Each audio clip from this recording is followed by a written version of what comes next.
The teaching that you're about to hear this morning is part of our year-long campaign that we are calling the Year of Biblical Literacy.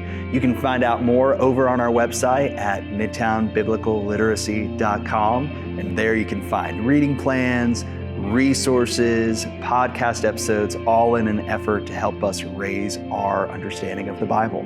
So with that in mind, enjoy this teaching. Well, good morning, everybody. How are we? Yeah? Good. It is really good to see you. If you're a guest with us, my name is Michael. I'm one of the pastors here, and it's a joy and honor, as always, to get to be with you as a little church family as we open up God's Word together and continue our study that we began last week through the Oracle of Habakkuk, what theologian Gary Smith has called a rare look at the private diary of a confused preacher.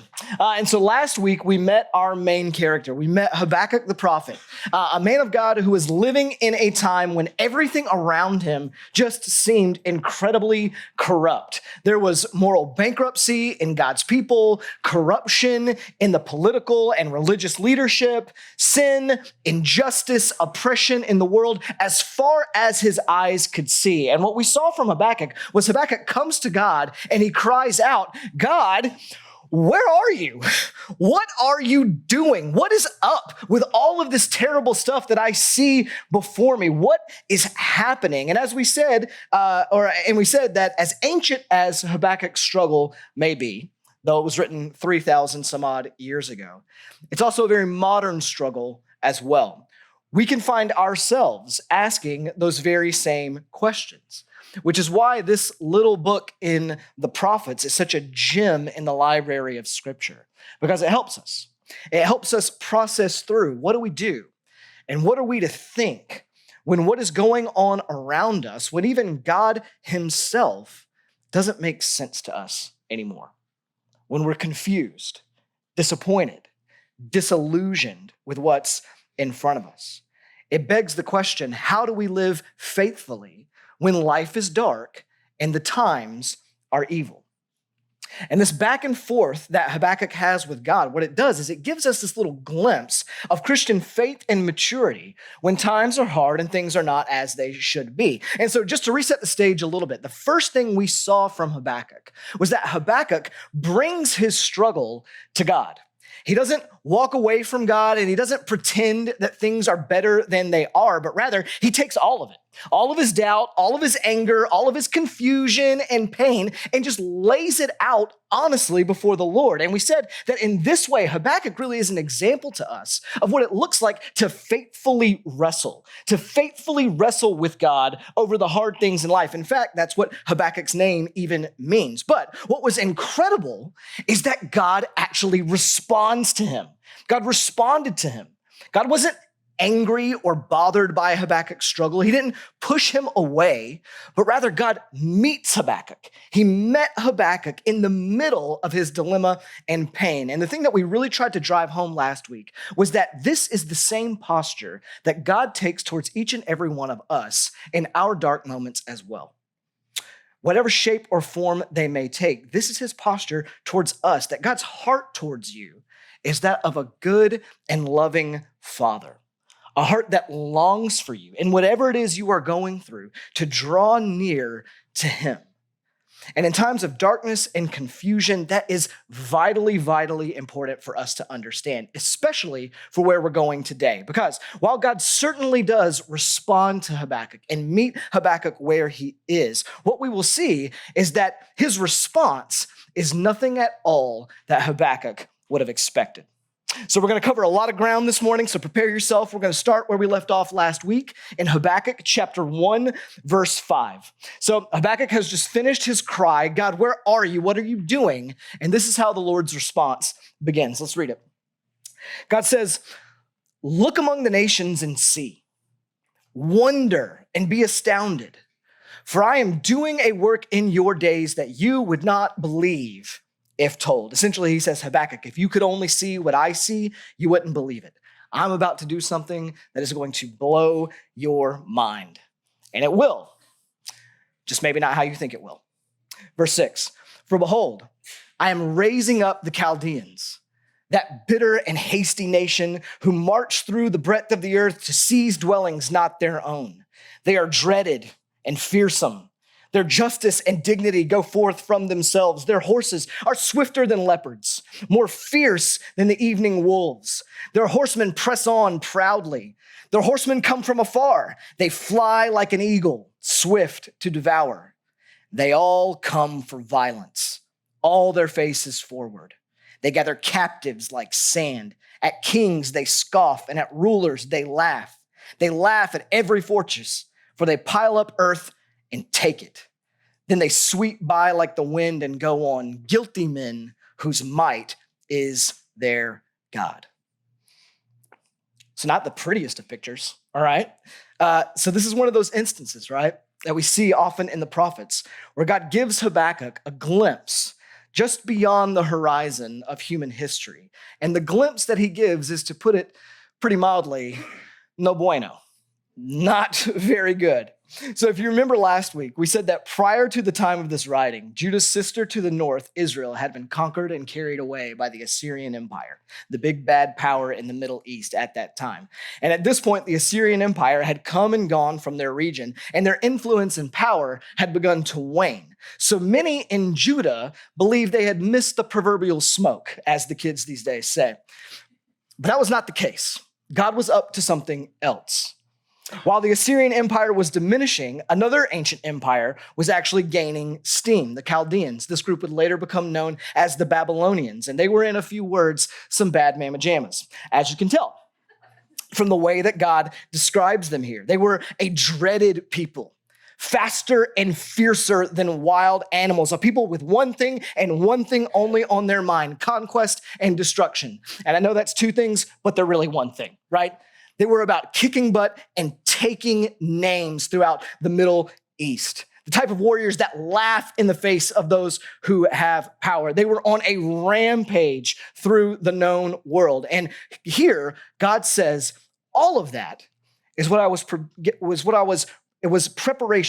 All of that was preparation for what I am getting them ready to do to y'all. Now, let me speak to something here real quick. You and I, as 21st century people, 21st century American people, generally speaking, have no real frame of reference for what Habakkuk is being told here, okay? Unless you are active duty military, most of us have spent our lives relatively insulated from war and the threat of it coming to our homeland. So this is not a situation that most of us can relate to. And we shouldn't pretend to understand how Habakkuk would have reacted to this. It's not like, oh yeah, I've heard some surprising things before. I get it. No, you don't. You don't at all. The closest possible analogy I could give you to help you feel this would be to say that it's a bit like God looking out at the American church, seeing sin and corruption as far as the eye can see within it. And he says, okay, here's what I'm going to do. I'm going to send a group of terrorists to conquer you and cart you away.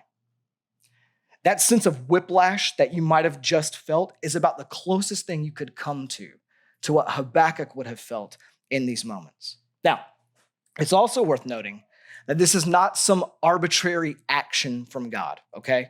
If you remember back to our series in the Torah in Deuteronomy, Moses said this is precisely the thing that God said he would do if his people abandoned the covenant. He told them, if you turn away from me and you worship and serve the gods of other nations and you live like them and become like them, then what I'm going to do is I'm going to raise up other nations to conquer you and drive you out of the land that I prepared for you. This is the consequence he told them would come from their sin. But still, Habakkuk, knowing the wicked reputation of the Babylonians, hears this and is like, hold up, God, what?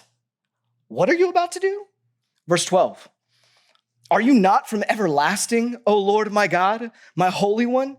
We shall not die. Some scholars say the tone of this in Hebrew is more like Habakkuk saying, God, are you nuts? Are you crazy to do this? You're not really going to do that, are you?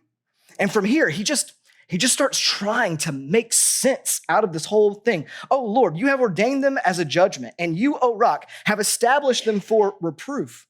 You who are purer of eyes than to see evil and cannot look at wrong, why do you idly look at traitors and remains silent when the wicked swallows up the man more righteous than he. You can kind of see the whole diary entry vibe to this. It reads like Habakkuk is trying to externally process the information he's just been given. He goes back to what he knows to be true about God, and he's trying his best to just piece it together to make it make sense. Again, faithfully wrestling. Verse 14, you make mankind like the fish of the sea, like crawling things that have no ruler. He brings all of them up with a hook, he here being Babylon. He drags them out with his net. He gathers them in his dragnet, so he rejoices and is glad.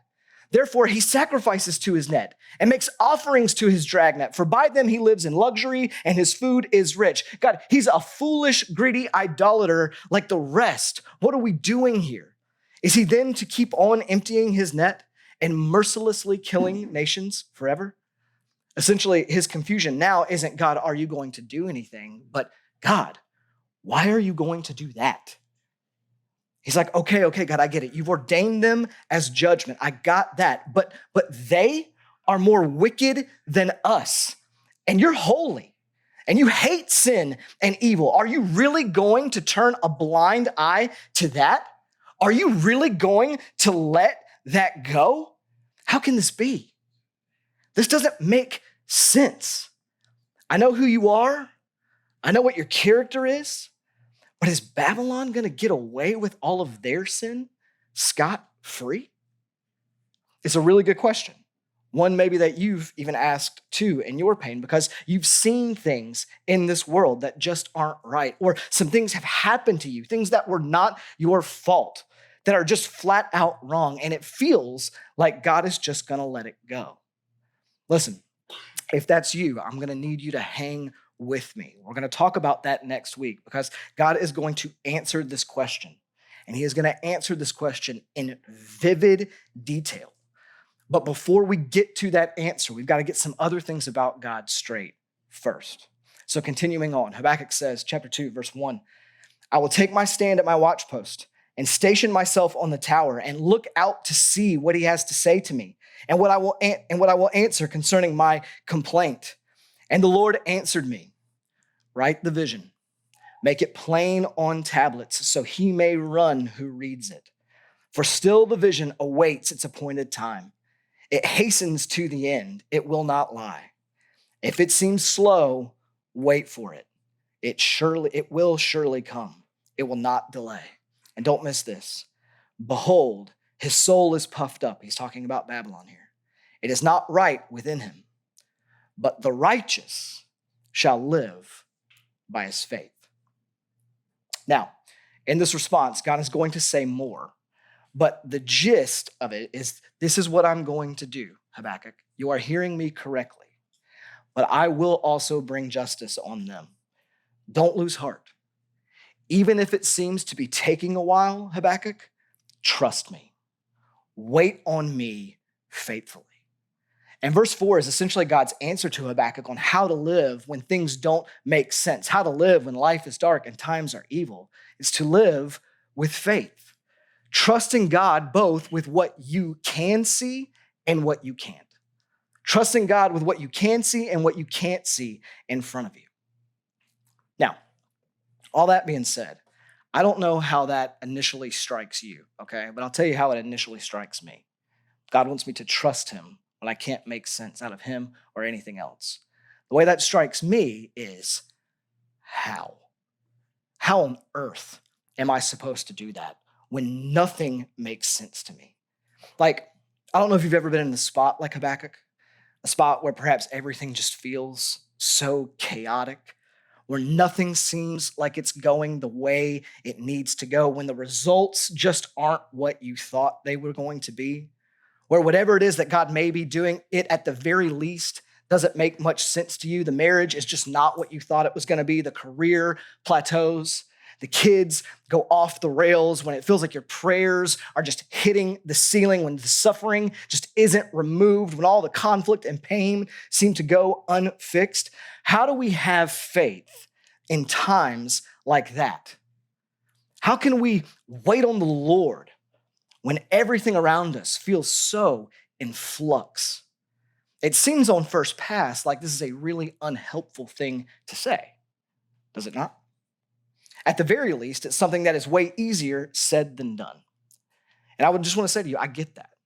I do. I feel that way to a certain extent myself. But I would submit to you that there are a few things that God reveals to Habakkuk in this interaction that are actually all the grounds that Habakkuk, as well as you and I, need to be able to trust God when life feels dark. And I think it's really important for us to take note of them here at the beginning of our journey for wherever you may be this morning. And so I just want to give those to you, okay? The first is this: God reveals to Habakkuk who he is. God shows Habakkuk who he is. So think back with me to verse 5. What does he say? Look among the nations and see.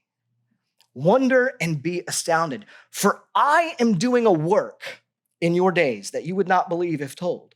For behold, I am raising up the Chaldeans, that bitter and hasty nation. God's first words here remind us of something important about God in Christian theology, something called God's sovereignty, the sovereignty of God. The sovereignty of God is this reality that God exists as the supreme Lord of his creation.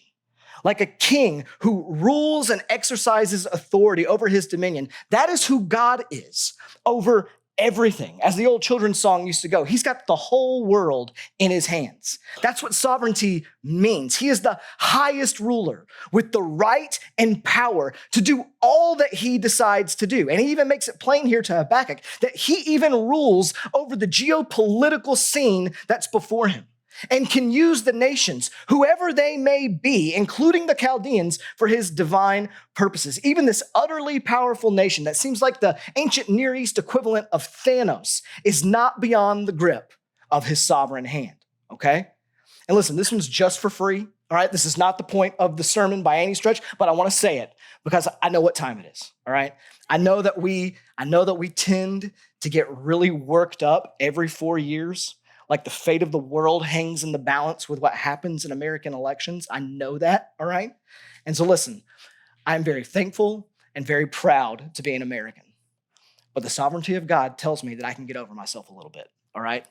That I don't have to be so worked up about what happens out there. And that doesn't mean we don't care. It doesn't mean that we're apathetic or ambivalent to anything. It just means that we don't have to live in fear, terror, or anger at what happens in November. Because you know the king who stands over every kingdom, including this one. Now, like I said, that one's for free. If you don't like it, you can email bclements@midtowncolumbia.com.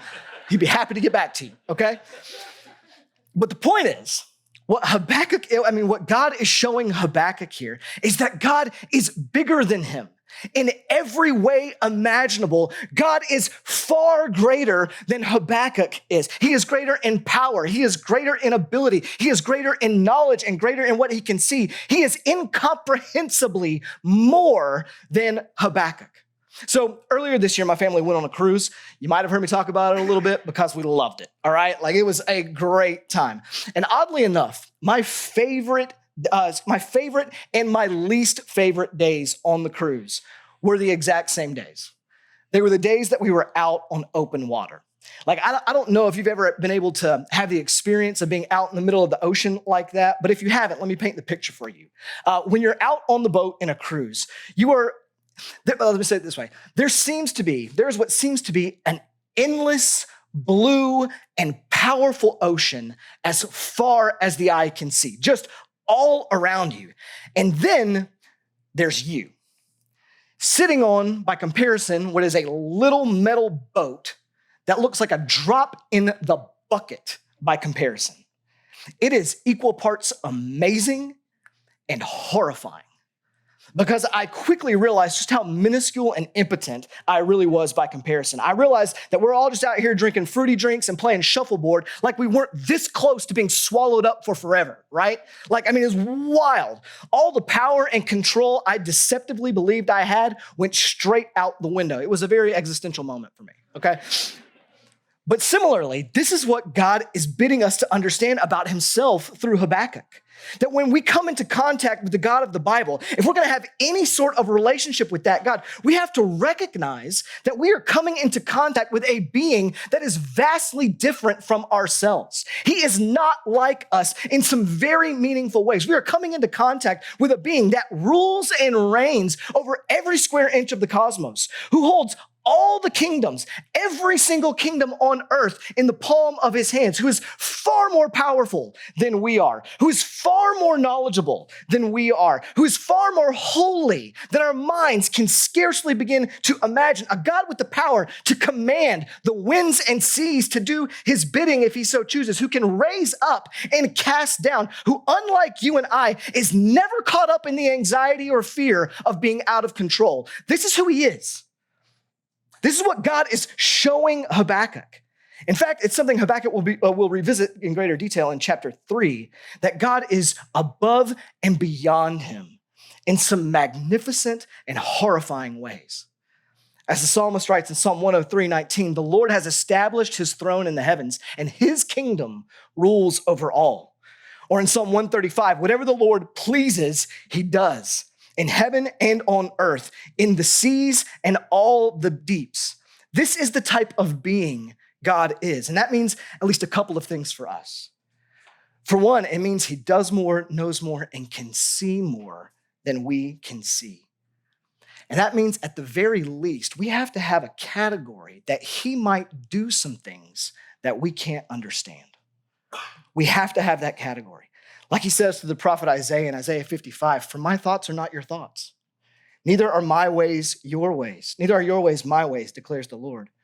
For as the heavens are higher than the earth, so are my ways higher than your ways, and my thoughts higher than your thoughts. Or like Paul says in Romans 11, oh, the depth of the riches and wisdom and knowledge of God. How unsearchable are his judgments and how inscrutable his ways. For who has known the mind of the Lord?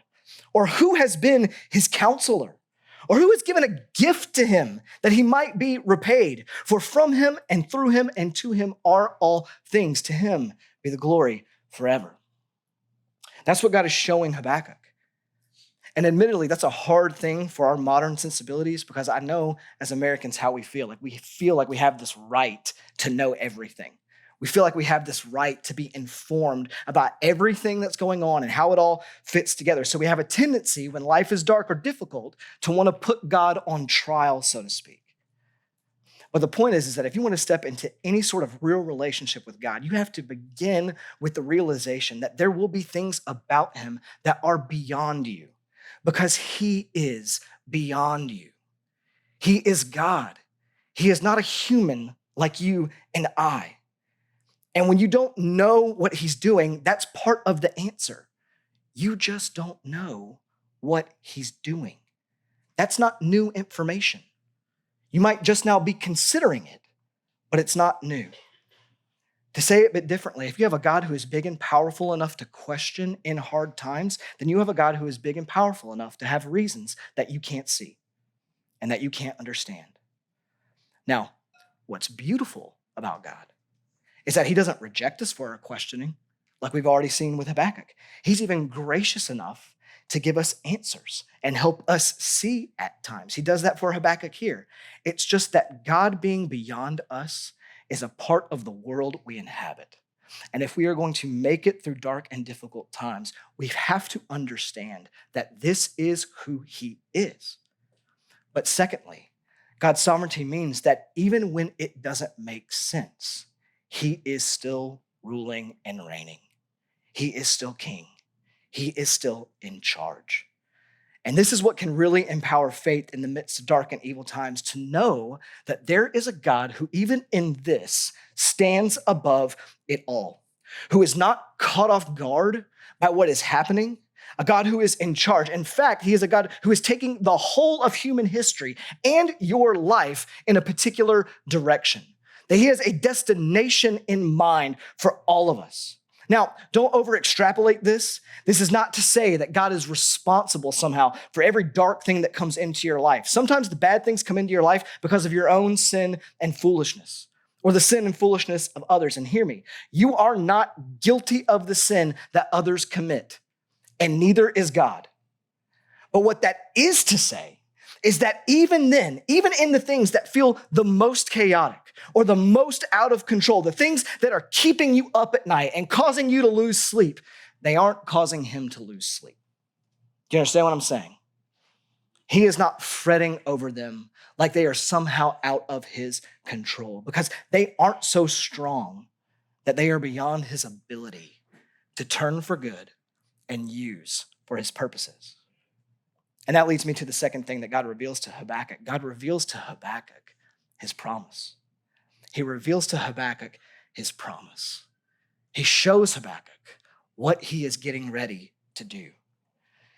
As God gets into the justice he's going to bring on the Babylonians, he says, "For still the vision awaits its appointed time. It hastens to the end. It will not lie. If it seems slow, wait for it. It will surely come. It will not delay."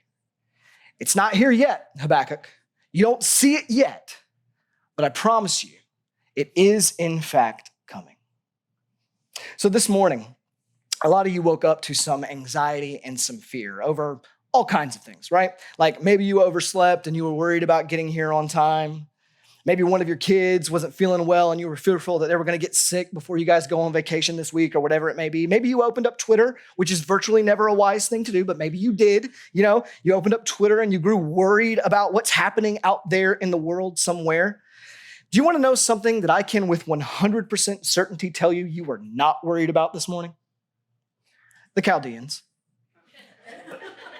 You weren't worried about them in the slightest. You didn't wake up this morning giving these historical, fearful, vicious people a single shred of your mental energy until we opened up this book. Like, this is the only time you thought about them yet. Do you know why? Because God did exactly what he said he would do, okay? That's why none of us are living in fear of these people right now, because God did exactly what he said he would do. We have data that Habakkuk didn't have. Habakkuk had God's promise, and faith in dark times required him to cling to it. He had the promise that in the end, God was going to make things right, that God was not going to let the Chaldeans get off scot-free, that God was not going to let sin, brokenness, oppression, corruption win the war, so to speak, with his people. And what I would put out there for you this morning is that you and I have the exact same promise. That we have the exact same promise, a promise just like that. Like John puts it in Revelation 21, which I love to quote, where God says that he will wipe away every tear from their eyes, and death shall be no more. Neither shall there be mourning, nor crying, nor pain anymore. For the former things have passed away. And he who is seated on the throne said, "Behold, I am making all things new." And he also said, "Write this down, for these words are trustworthy and true." That God promises, this is what I'm going to do. Every shred of darkness and evil you see out there has a shelf life. It's not gonna last forever. In fact, I would say that you and I have a better promise, because you and I have data that Habakkuk didn't have. What we have is an empty tomb. So we know that all of these promises of God are in fact going to come true. Christian, because Jesus is alive, this is what is coming. We know it. A day when all that sin and evil have made wrong in this world is going to be made right by him. The darkness of this present time, whatever it may be, is just a fleeting thing. God has promised a day when life and light will be eternal. And as sure as Jesus rose from the dead, we too will be raised with him in glory. This is the good news of the gospel, that sin and evil will not win. As Paul writes in Romans 8, "For I consider the sufferings of this present time are not worthy of comparing with the glory that is to be revealed in us." And a few verses later, "And we know that for all those who love God, all things work together for good, for those who are called according to his purpose." And I love that. He's working out not just some things, but all things for the good of those who love him and are called according to his purpose. This sovereign God of the universe, who stands over all creation, who holds all things in the palm of his hand, has promised to, in the end, marshal every molecule of his power for your good. Christian, that is who he is to you. Every molecule of his power is for your good, to redeem, to heal, to forgive, to transform, to take all that has been broken by evil and darkness and somehow, some way, by his ultimate power, work them for your good. Or as to put it, as one theologian has said it, and I love this, you are not suffering from anything that a good resurrection can't fix. And though we might not be able to see it now, because the tomb is empty, we can have faith. We can trust God with whatever it is we are going through. We can have faith that this is precisely what he is doing. Even when like Habakkuk, we can't precisely see what he's doing. So one of the best illustrations I've ever heard of this comes from a young woman. Well, she's old now. Oh, she's dead now. Sorry, that took a weird turn. Comes from a woman named Corrie ten Boom. You may have heard me talk about her before. She lived during Nazi-occupied Europe in World War II and even found herself thrown into a concentration camp at one point for her family's involvement with helping the Jews. But she compared life and eternity to the making of a tapestry. If you're unfamiliar, tapestries are these works of art that are created with fabric on a loom, all right? And so when you see them hung in a museum or elsewhere, they're really impressive. Like the amount of detail and skill that went into creating these things is, unbelievable. They are impressive and beautiful pieces of art. However, when we see a tapestry in a museum, we see the front side. Things look very different on the back side of the tapestry. When you see the back of a tapestry, all you actually see are all of these like chaotic looking threads and knots just going all over the place. And what she says that that's how life is like, or what life is like on this side of eternity. We see the strands and the knots and the loose ends, and that's all we get. And sometimes someone comes up to us and looks at it alongside us and says, I thought you said God was making something beautiful. Obviously he isn't. Look at all these strands and knots. This is a mess. It obviously isn't beautiful. So maybe either God isn't good or he isn't there at all. But living by faith in the midst of dark times means remembering and clinging to and knowing that there is another side to the tapestry. That on the other side of eternity, we will see the other part of the tapestry and go, oh, that's beautiful. God, that's what you were doing? I had no idea the whole time. That is absolutely amazing. Again, I would invite you to think of Jesus here, to think of Jesus on the cross. You know, we have a hymn called The Wonderful Cross. But in that moment when Jesus was being crucified, literally nobody thought it was wonderful. Staring at Jesus on the cross, you would have thought, okay, well, either God is not powerful or he's not good, and maybe not even there at all, because look at this. And what would have been happening in that moment is you just simply wouldn't have been understanding what the sovereign God of the universe was doing. He was taking a terrible event and he was turning it into salvation, paving the way for sinners like us to receive forgiveness and all the promises of his kingdom. And this is how faith in the midst of dark and evil times is possible. It's not a blind thing. It's not an irrational thing. It's a perspective thing. A perspective that remembers who God is and what God has promised. That's how faith is possible. And so listen, I know I can't possibly speak to every situation going on in the room right now, but here's the thing that I know, is that God is not done. He's not done. And while it may be hard to see, while you may not have all the information to understand, whatever it is you may be going through, God is still working a tapestry in the process. And so I just want to leave you with Corrie ten Boom's own words. This is a poem she wrote where she says, my life is but a weaving between my God and me. I cannot choose the colors. He weaveth steadily. Oft times he weaveth sorrow, and I in foolish pride forget he sees the upper and I the underside. Not till the loom is silent and the shuttles cease to fly will God unroll the canvas and reveal the reason why. The dark threads are as needful in the weaver's skillful hand as the threads of gold and silver in the pattern he has planned. He knows, he loves, he cares. Nothing this truth can dim. He gives the very best to those who leave the choice to him. Let's pray.